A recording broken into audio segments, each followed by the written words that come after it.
Ikasiyam ng Mayo. Ang pinakamalaking taunang selebrasyon sa Moscow ay nagsimula dekada na ang nakalipas bilang parada ng Araw ng Tagumpay para ipagdiwang ang tagumpay ng Unyong Soviet laban sa Alemanya sa dakilang makabansang digmaan. Hindi lang ito ang paborito kong araw sa kalendaryo ng Russia para kumuha ng brawl. Ito rin ay naging paksa ng pampulitikang intriga sa bawat pagkakataon mula nang magsimula ang pananakop. Ako mismo, sapat na ang edad ko para maalala ang katawa-tawang usap-usapan sa media ng 2022 kung kailan inakala talaga ng mga tao yon. Nagamitin daw ni Putin ang pagkakataon para ideklara ang tagumpay sa Ukraine at umatras pabalik sa mga hangganang katulad ng dati. 48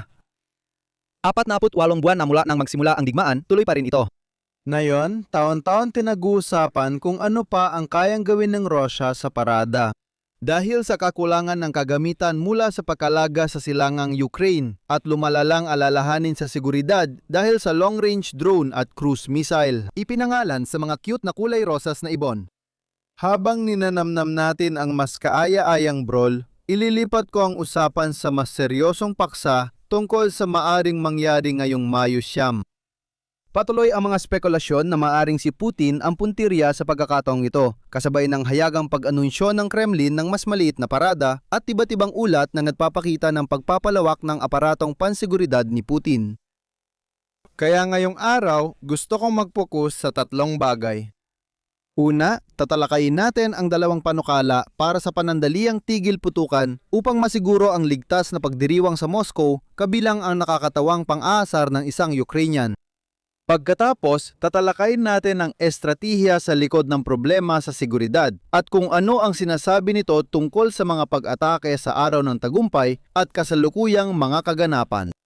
Sa huli, ilalagay natin ito sa konteksto ng mas malaking ulat tungkol sa seguridad ng rehimen para kay Vladimir Putin. Simulan natin sa kalokohan ng tigil putukan. At hayaan ninyong sabihin ko muna na ang pag-uusap na ito ay magiging mas katawa-tawa kaysa seryoso. Tulad ng taunang parada, lagi ring nag-aanunsyo ang Rusya ng tigil putukan tuwing ginugunita ang tagumpay ng Soviet.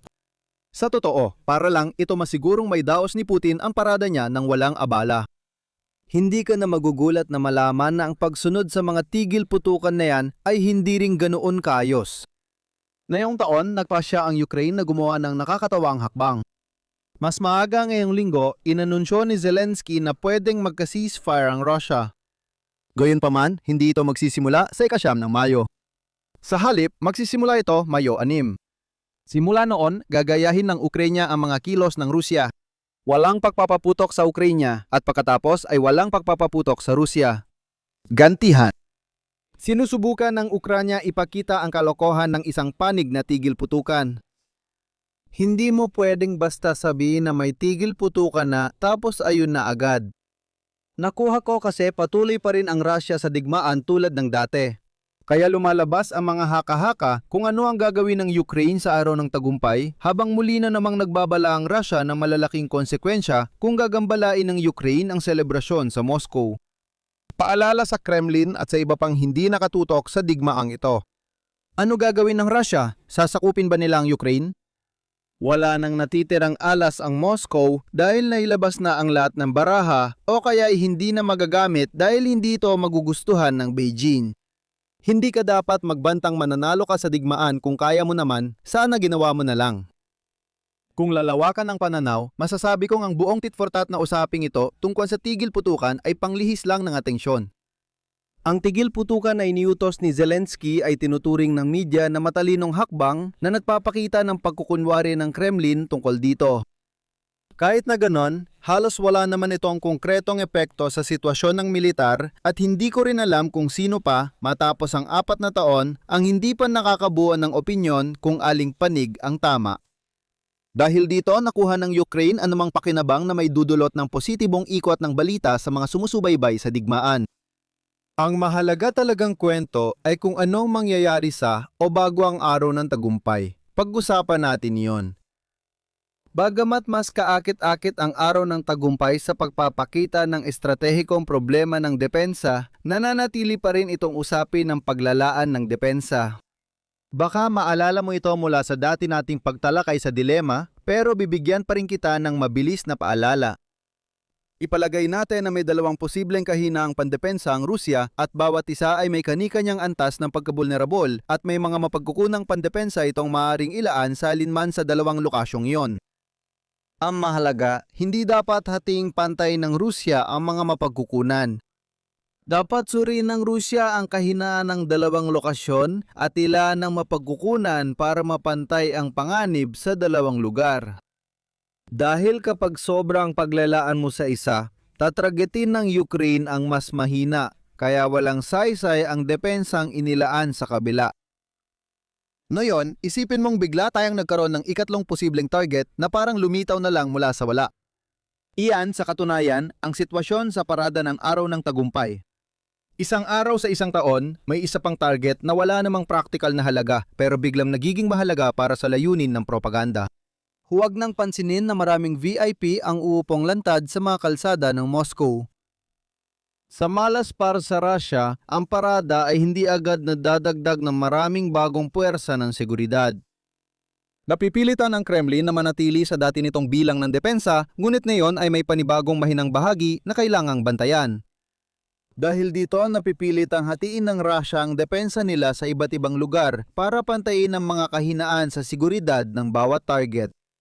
May tatlong implikasyon na lumalabas dito na maaring hindi agad halata. Isa ang mahalagang punto para sa Ukraine ay hindi ang kahinaan ng parada mismo. Sa halip, ito ay dahil sa kakulangan ng katumbas ng mga rekurso sa depensa na nagpapataas ng husto sa kabuuang kahinaan ng iba pang posibleng target.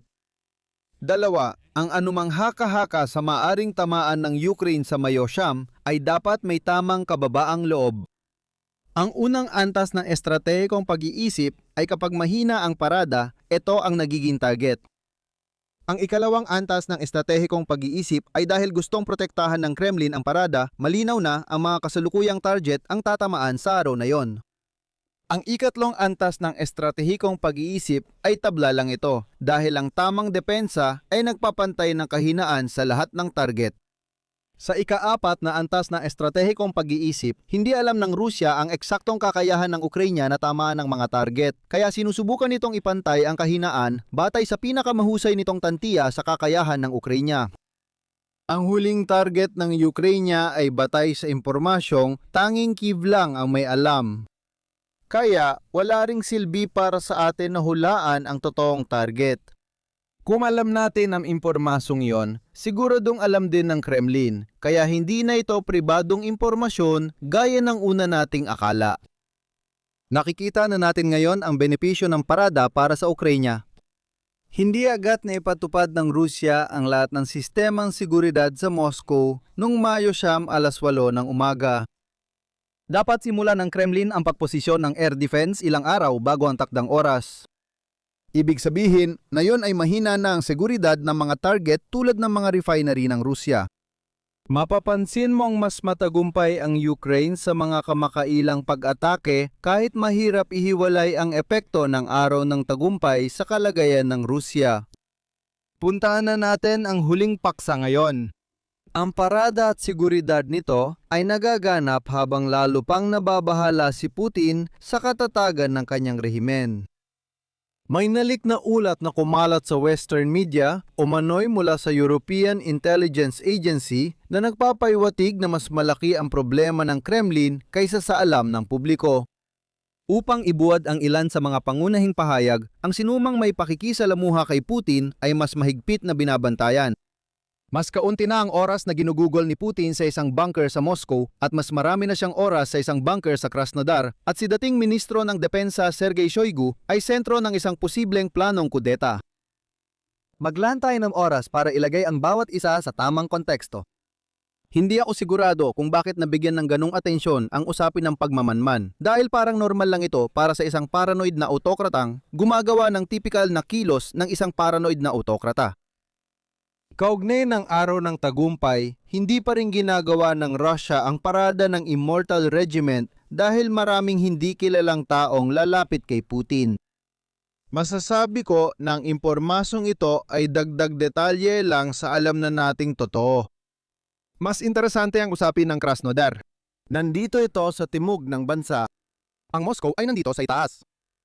Magkahawig ang layo nila sa teritoryo ng Ukraine, pero sa Krasnodar, pwedeng dumaan sa malawak na tubigan na walang depensa, samantalang mas madali pigilan ang drones papuntang Moscow. Ipinapakita nitong mas inaalala ni Putin ang mga banta sa loob ng bansa kaysa sa mga banta mula sa Ukraine. Naniniwala siyang mas madali para sa Ukraine mag-recruit ng ahente sa Moscow kaysa Timog Rusya. Interesante rin na naniniwala siya na mas ligtas para sa seguridad ng rehimen ang nasa labas ng kabisera kaysa sa loob ng kabisera. Binabaliktad nito ang karaniwang lohika kung paano gumagana ang mga kudeta. Halimbawa, tingnan ang pag-aresto kay Gorbachev sa Adacha kung saan siya pinigil, siniguro ang estruktura ng gobyerno sa kabisera at idineklara na tapos na ang operasyon. Isang paraan para maintindihan ang sitwasyon na yon ay mas nag-aalala si Putin sa mga tangkang patayin siya kaysa sa may magtangkang agawin ang kapangyarihan sa mas tradisyonal na paraan. Tungkol sa banta ng kudeta, si Shoigu ay isang interesanteng taong pagbintangan. Siya at si Putin ay may o nagkaroon ng malapit na relasyon at makakakita ka ng napakaraming litrato nila na magkasama sa bakasyon. Bahagi ng dahilan kung bakit si Putin ay o naging malapit sa kanya ay dahil ang ama ni Shoigu ay etniko mula sa isang Turkic na grupo sa Siberia. Dahil dito, hindi banta si Shoigu dahil hindi siya tatanggapin ng mga makapangyarihang politiko sa Moscow bilang bagong leader kung subukan niyang patalsikin si Putin. Dahil dito, siya ay naging ministro ng depensa ng matagal at kahit napatunayan ng digmaan na hindi siya epektibo sa tungkuling iyon, inilipat pa rin siya bilang kalihim ng Security Council. Pero sinasabi ng ulat ng intelihensya na baka siya nga ay banta rin pala. Sa totoo lang, sa tingin ko, mahalagang maging maingat sa pagtanggap ng mga leak na ulat ng intelihensya na tulad nito. Madaling gumawa ng kwento, ilabas ito, at panuuri ng Moscow na mag-react ng paranoid. Maaring alternatibong headline. Posibleng magsasagawa ng influence operation ang ahensya ng intelihensya pero tingin ko hindi yon papatok ng husto. Sa tingin ko rin mahalagang maintindihan ang pangkalahatang sitwasyon na kinalalagyan ng Russia sa kasalukuyan. Naglaan ako ng buong geopolitics helpline na video para talakay nito sa aking second channel. Pero kailangan pa rin paghiwalayin ang clickbait na tapos na si Putin o wasak ng Russia sa totoong sitwasyon. Mas malala ang kalagayan ng Russia ngayon kaysa noong nakaraang taon. Malaki ang pagkakaiba ng Russia na muntik ng bumagsak at ng Kremlin na kailangang pag-isipan ng ekonomiya ng digmaan. Posible ba ngayon ang kudeta o kilos protesta sa mga kalsada ng Moscow? O naman, Mahalagang maintindihan na mababa pa rin ang posibilidad ng mga ito at hindi dapat paniwalaan ang mga komentaristang nagsasabing 2 linggo na lang at babagsak na ang Russia sa nakaraang 2 taon. binabanggit ko ito dahil may kinalaman ito sa kung ano ang dapat gawin ng Ukraine sa pagkakataong ibinibigay ng Victory Day. Ayon sa naratibo na tapos na si Putin, ang isang pag-atake sa parada ay magiging huling tulak sa pagbagsak ng bansa. Naiintindihan ko kung bakit may ganung naratibo. Ganito ang mga eksenang parang pelikula, kaya madaling isipin na kayang pabagsakin ng bomba sa parada ang buong bansa. Ngunit maaari rin itong magdulot na kahihiyan kay Putin, kaya sinusubukan ng Kremlin na ayusin ito sa paglalarawan sa mga Ukrainyano bilang barbaro at pinapalakas ang dahilan para supili ng Kyiv.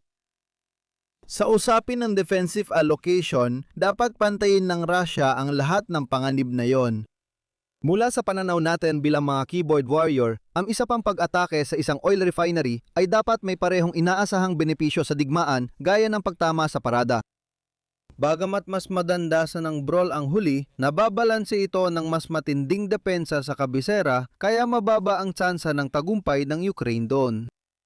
Kaya ano ang mga pangunahing natutunan natin para sa araw na ito?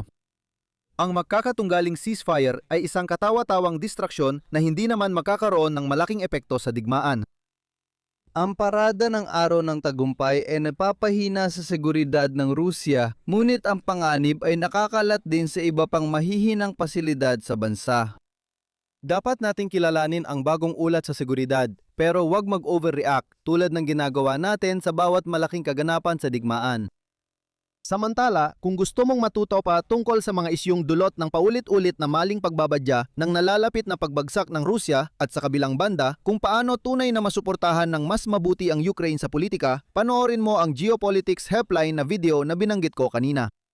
Kung nagustuhan mo ang video, paki-like, share at subscribe. Kita-kits sa susunod.